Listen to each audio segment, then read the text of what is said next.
கோவை சவுரிபாளையம் பகுதியில் இந்திய தேசிய காங்கிரஸ், கோவை மாநகர மாவட்ட காங்கிரஸ் மற்றும் தோழமை கட்சிகள், பொதுமக்கள் ஆகியோர் இணைந்து சவுரிபாளையம் பகுதியில் பேருந்துகள் வழித்தடத்தில் நிறுத்தாததை கண்டித்து மாபெரும் கையெழுத்து இயக்கம் நடைபெற்றது.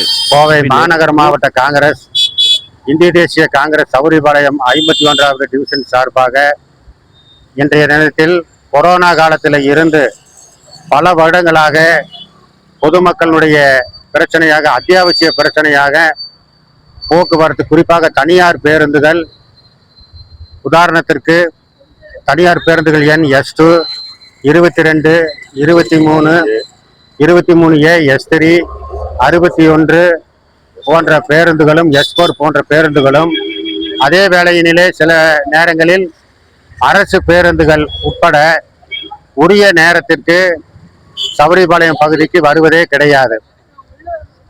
உக்கடத்தில் பயணிகள் ஏறினால் சவுரிபாளையத்திற்கு போக வேண்டும் என்று சொன்னால் திடீரென்று அவர்கள் பாதி வழியிலேயே, குறிப்பாக சுங்கம், புலிகுளம் போன்ற பகுதிகளிலேயே ஏதாவது ஒரு காரணத்தினை சொல்லி பயணிகளை இறக்கிவிட்டு அவதிக்குள்ளாகின்ற நிகழ்வு அன்றாடம் நடந்து வருகிறது. அதே போலையிலே காலையிலே பீக் ஹவர்ஸ் என்று சொல்லுகின்ற அந்த நேரத்திலே மட்டும் அவர்கள் ஆட்களை ஏற்றிக்கொண்டு அந்த நேரத்தில் மட்டும் அவர்களை பஸ்களை இயக்கிவிட்டு 11 மணியில இருந்து மதியம் 3-3:30 மணி வரையிலேயும் பேருந்துகள் இருப்பதே கிடையாது. ஏதாவது ஒரு பேருந்து வந்தாலும் அவர்கள் பாதி வழியிலே இறக்கிவிட்டு சென்று விடுகின்றார்கள். அதே போல அத்தியாவசியமான இங்கிருந்து மருத்துவமனைக்கு செல்லுகின்ற ESI மருத்துவமனைக்கு போகின்ற பேருந்துகளும் போவது கிடையாது. உப்பிலிபாளையத்திலேயே அவர்களது வழித்தடங்களை நிறுத்தி விடுகிறார்கள். சவுரிபாளையம் போலவே அவர்கள் திருப்பி விடுகின்றார்கள். ராமநாதம், குறிப்பாக 61 S3 வழித்தடம் எண்கள், S3 ராமநாதபுரம் சின்ன பாதையிலே இருந்து கண்ணபுரான்மில் வழியாக ராமநாதபுரம் செல்ல வேண்டும். ஆனால் அவர் அப்படி செல்லுவதே கிடையாது. அதற்கு அடுத்த 61 பேருந்து புலிகுளத்திலே இருந்து ராமநாதபுரம் வழியாக டவுனால் செல்ல வேண்டும். அதுவும் செல்லுவது கிடையாது. அதே போல குறிப்பாக இன்னொன்று என்னவென்று சொல்ல வந்தால், ஒரு தனியார் பேருந்து மணிக்கூண்டிலே இருந்து சவுரிபாளையம் வருகிறது என்று சொன்னால் ஆட்களை ஏற்றிவிட்டு உடனடியாக புறப்படுவது கிடையாது.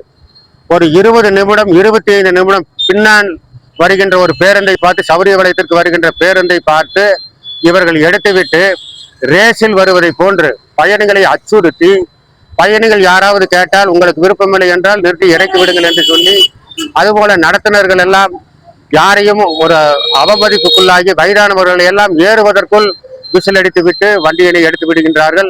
கடந்த மாதம் அம்மாதிரி திடீரென்று ஒரு பிரேக் போட்டு, தனியார் பேருந்திலே பிரேக் போட்டு கடைசி சீட்டிலே இருந்து அவர் டிரைவர் சீட்டுக்கு வந்து தலையிலே அடிபட்டு சிகிச்சை பெற்றுக் கொண்டிருக்கின்றார். இந்த மாதிரியான தொடர்ந்து அவல நிலைமைகள்லாம் தொடர்ந்து நாங்களும் அவ்வப்பொழுது வாய்மொழியாக சொல்லுவதை கேட்டு சொல்லுகிற பொழுது ஒரு நாள் 2 நாட்கள் அதை சரி செய்கின்றார்கள். ஆனால் மீண்டும் அதே கோலங்கள் தான் தொடர்கின்ற இந்த நிகழ்வினை தொடர்ந்து பொதுமக்களும், இந்திய தேசிய காங்கிரஸ் சவுரிபாளையம், கோவை மாநகர் மாவட்ட காங்கிரஸ் மற்றும் இங்கு இருக்கின்ற தோழமை கட்சிகள், பொதுமக்கள் அத்தனை பேரது ஒத்துழைப்புடன் இன்றைக்கு ஒரு மாபெரும் கையெழுத்து இயக்கத்தினை நடத்தி கோவை மாவட்ட ஆட்சித்தலைவர் அவர்களிடத்திலும், போக்குவரத்து துறை ஆய்வாளர் அவர்களிடத்திலும் நாங்கள் கொடுக்க உள்ள மனுவினை 15 நாட்களுக்குள் அவர்கள் அதற்கு தீர்வு காணாவிட்டால் அடுத்து நாங்கள் பொதுமக்களுடைய ஆதரவோடு பஸ்களை பிடித்து சிறை பிடிக்கும் போராட்டமாக அது அமையும் என்பதையும் இந்த நேரத்திலே நாங்கள் தெரிவிக்கின்றோம். மிகப்பெரிய மாபெரும் கையெழுத்து இயக்கம் சவுரிபாளையம் பேருந்து மைதானத்திலே நாங்கள் நடத்தி கொண்டிருக்கின்றோம்.